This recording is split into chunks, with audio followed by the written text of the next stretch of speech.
실형을 많이 때리고 구속을 많이 하는 그런 죄들이 있거든요. 불법 촬영도 요즘 보면은 그런 유형이 많이 돼요.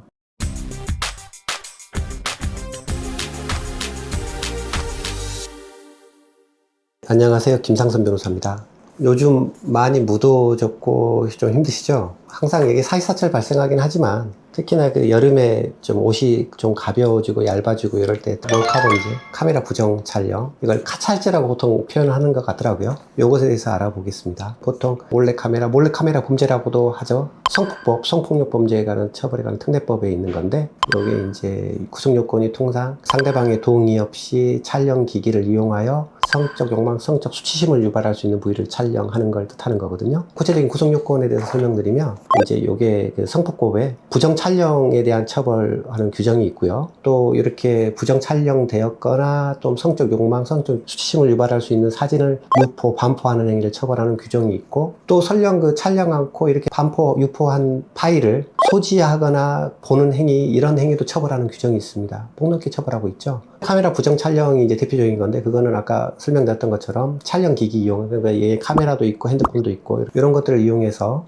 상대방 동의 없이, 물론 상대방 동의를 받고 사진 촬영하면 부정 촬영은 되지는 않겠죠. 거기다가 또 성적 욕망, 성적 수치심을 유발하는 부위를 촬영하는 거. 그러니까 이를테면은 앞에 여자분이 있다고 해서 촬영했다고 해서 항상 그 조항에 해당되지는 않아요. 보통 이제 이런 거를 체포해서 경찰서를 가면 풍경도 이쁘고 앞에 지나가는 아가씨랑 전체적으로 풍경을 촬영한 것에 불과하다, 이렇게 많이 항변을 해요. 근데 이제 포렌식을 쫙 해서 파일을 보면 이게 수십 장, 수백 장 나오거든요. 그러면 어떤 의도로 어떤 부위를, 어떤 부분을 집중적으로 촬영했는지를 봐요. 그러면 좀 민감한 부위 이런 데를 집중적으로 했다. 그러면 이 사람은 의도가 그런 용도로, 의도로 촬영했다, 이렇게 보는 거거든요. 또 그리고 아까 반포에 관한 처벌 조항이 있는데, 이렇게 상대방 동의 없이 촬영한 파일을 유포했다, 반포에 해당되죠. 또 한편으로 상대방 동의받고 촬영하는 경우도 있거든. 부부끼리, 사랑하는 사이끼리 기리기 남기자, 보통 그렇게 해서 촬영하죠, 사실은. 근데 요거를 유포할 때도 상대방 동의받고 하면은 처벌 안 받지만, 상대방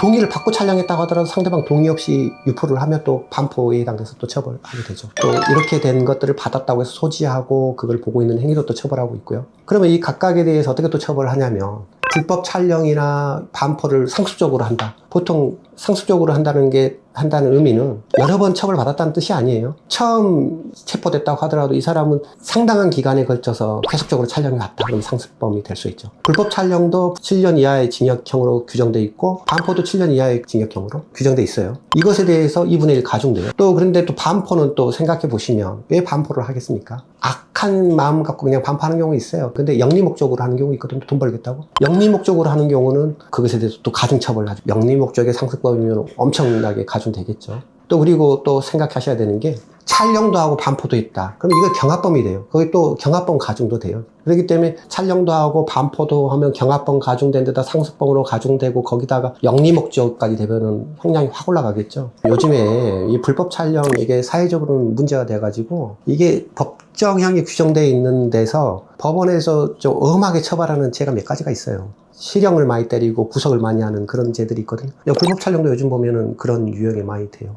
얘는 너무 질이 안 좋다고 구속되고, 이런 같은 법정형이라고 다른 죄보다 좀 엄하게 처벌하는 그런 사례로 보시면 됩니다. 또 아까 제가 말씀드렸던 것처럼 영리 목적으로 하는 분도 있지만, 실제로 대다수는 보면은 개인의 취미, 호기심 이런 걸로 많이 하는 경우가 있거든요. 그래서 특히나 어린 분들, 나이 어리신 분들 이렇게 생각하시는 경향이 있는데, 이거 아까도 말씀드렸지만 이거는 우리 체계에서 굉장히 엄하게 처벌하는 유형에 해당되니까 이거 절대 장난 아닙니다. 호기심에 한다고 해서 그냥 넘어갈 수 있는 게 아니기 때문에, 어찌 보면 피해자는 평생 그 괴롭게 사는, 성적 자기결정권 침해된다고 보통 하는데, 그런 차원이 아니라 이 생활이 망가져, 생활 자체가. 평생의 생활이 망가져. 그렇기 때문에 엄하게 처벌하는 거거든요. 절대 호기심이나 이런 걸로 하실 게 아닙니다.